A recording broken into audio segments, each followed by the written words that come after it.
Here's the Dad and Me guide to What makes Moscow magnificent? Dad and me love a whole lot of history. We could be the greatest team that the world has ever seen. Dad and me love a whole lot of history.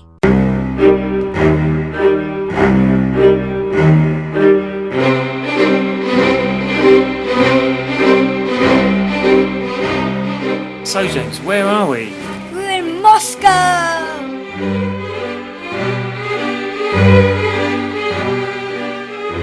Why did we go to Moscow? The World Cup! And Dad and Me love history. And we were on BBC TV. But that's another story. This episode, you'll hear me pronounce every Russian name badly. Hello, Tanya. Hello, my name is Tatiana. Nice to meet you. Tatiana, nice to meet you, Tatiana. I'm your friendly local guide for today. This is James. James is Titania. Nice to meet you. Hi, Titania. What are we going to do today? Since it's your first time in Moscow, I'd like to show you the most beautiful sights in the city center. First, it will be Bolshoi Theatre because your hotel is located not so far away. It's a very great location. Then, one street goes directly from the KGB building to the Red Square. We will see Red Square, St. Basil Cathedral, which is considered the symbol of Moscow. Also historical museums, beautiful bridges, parks, and Alexander Garden. The garden named after Alexander I, who defeated Napoleon. Yeah. Correct. So where are we, James? The Bolshoi Theatre. Also pronounced as... Almost correct, yeah. We are in front of the Bolshoi Theatre, one of the oldest and the biggest in Russia. The building as we see it now was built in 1820s. It's very famous for opera and ballet. And during the Second World War, one bomb fell on this building in the beginning of war when Moscow was bombed, and the theatre was not destroyed but considerably damaged. So this is probably not very famous, James, for the 9-year-olds, a lot of the 9-year-olds of the world, but it's probably about the most famous theatre in the world, and the Bolshoi Ballet would be the most famous ballet company group in the world. Why is there two heads on the Russian football badge? Oh, two-headed golden eagle. It's a very old symbol. It's a symbol of Imperial Russia. And eagle has two heads because Russia is a half European and half Asian country. And eagle is looking at the both sides at the same time. Yeah.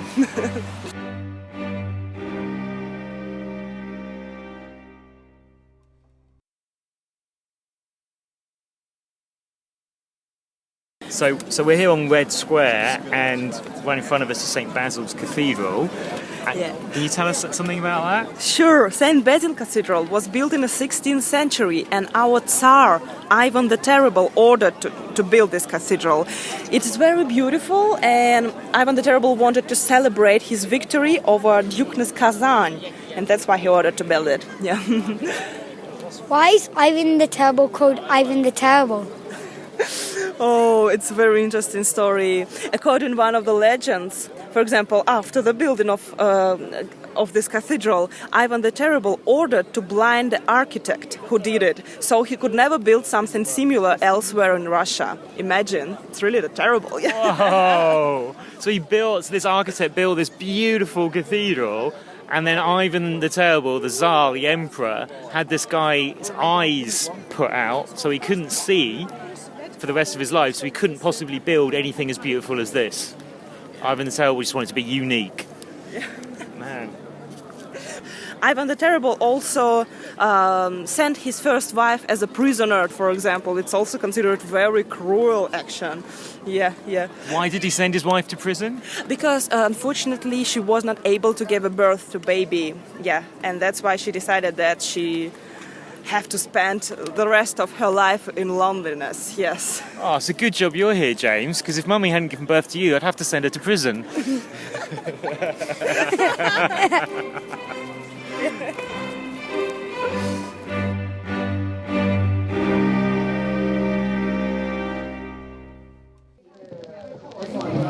So we're having some Russian food here. How's your dumpling, James? Meaty. Meaty. He's not too sure about that. Give that a taste, James. It doesn't really have a flavour.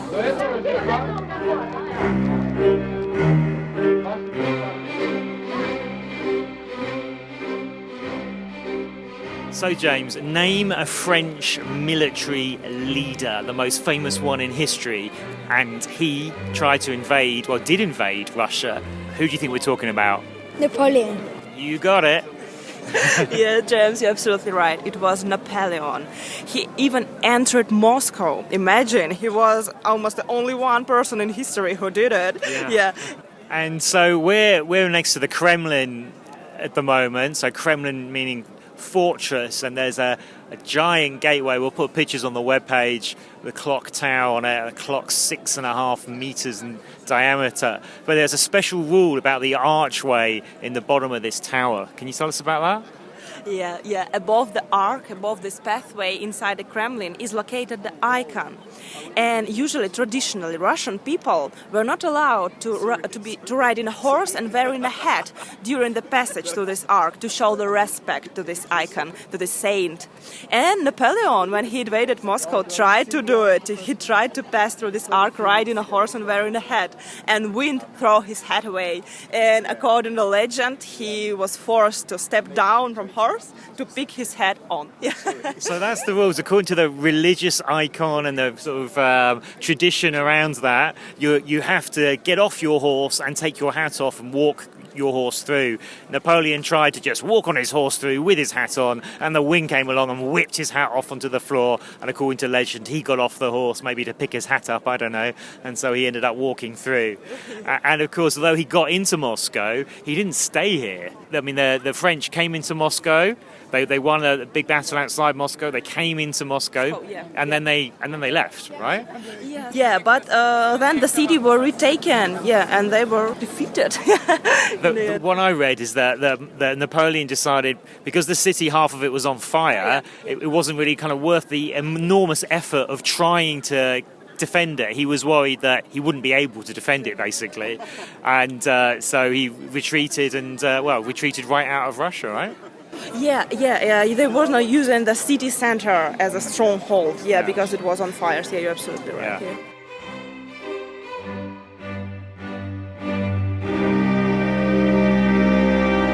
So Russia became the first country in the world to be taken over by the communists. That was back in 1917, just over 100 years ago.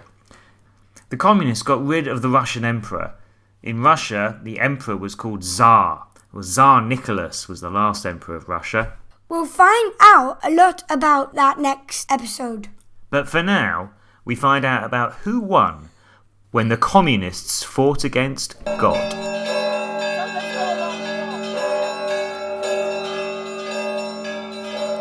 James, do you know that during the Soviet time, the religion was banned?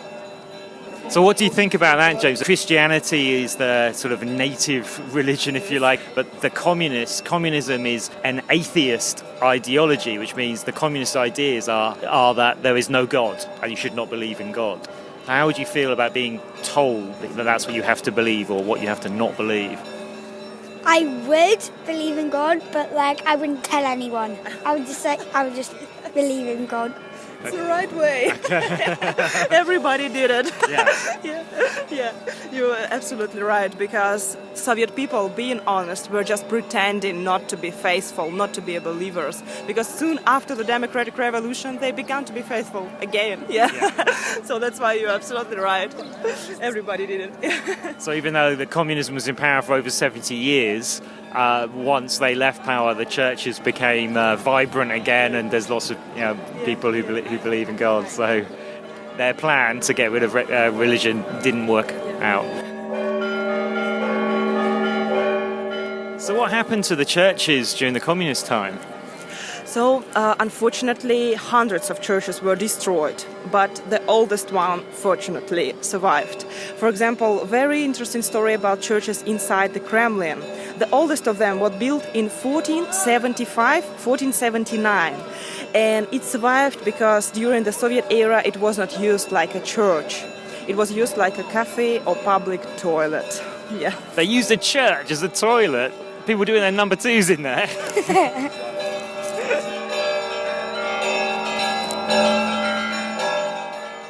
So we're by the statue of Marshal Zhukov, and he was the number one military leader for Russia in World War II. James, guess which, of all the countries in the world, you've got China, America, Britain, France, Germany, which country do you think lost the most soldiers, had the most soldiers killed in World War II? Russia? Yeah, you're right. Russia had 27 million killed during World War II. America and Britain were like about 300,000, 400,000. So, you know your multiplication tables, don't you? Where you'd have to times the number of people that Britain or America had killed, you'd have to times it by almost 100 to get to the number for Russia. So it's actually 90 times as many Russians were killed as Americans were killed in World War II. So come the end of World War II, Russia was hurting and wanted to make sure it gained something out of victory. It kind of gained half of Europe because it took over half of Europe.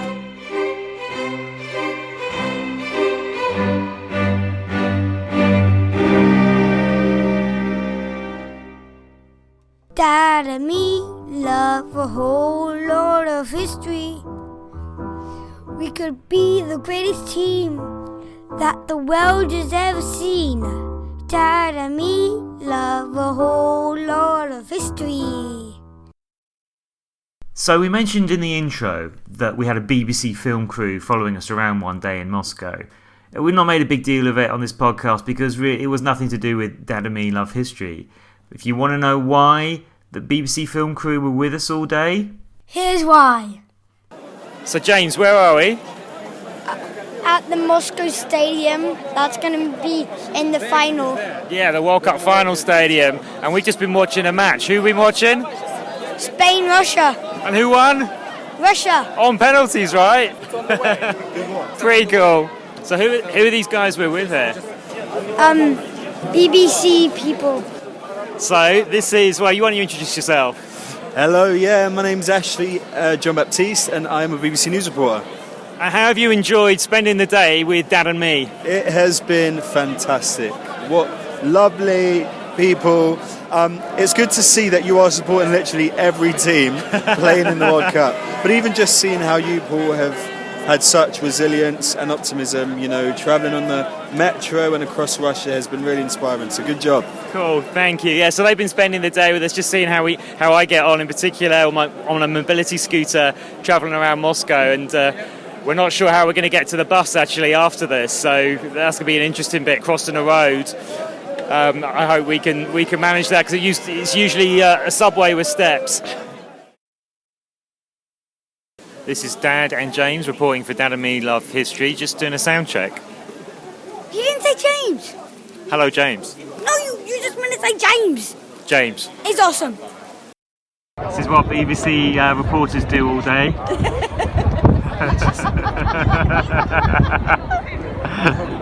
You set him off, James. I'm not doing this, am I? I've got to start off slow. 1, 2, sorry. No. And what's your job and who do you work for? I'm a Katy Perry dancer, obviously.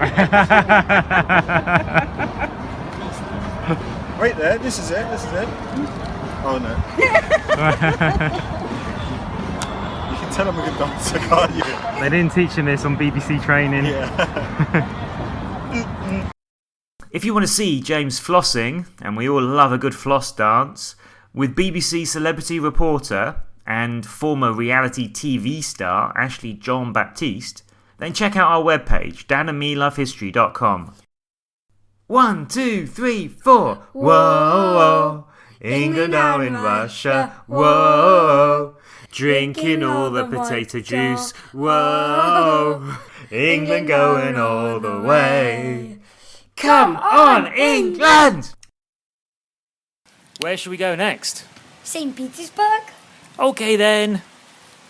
Boo, boo.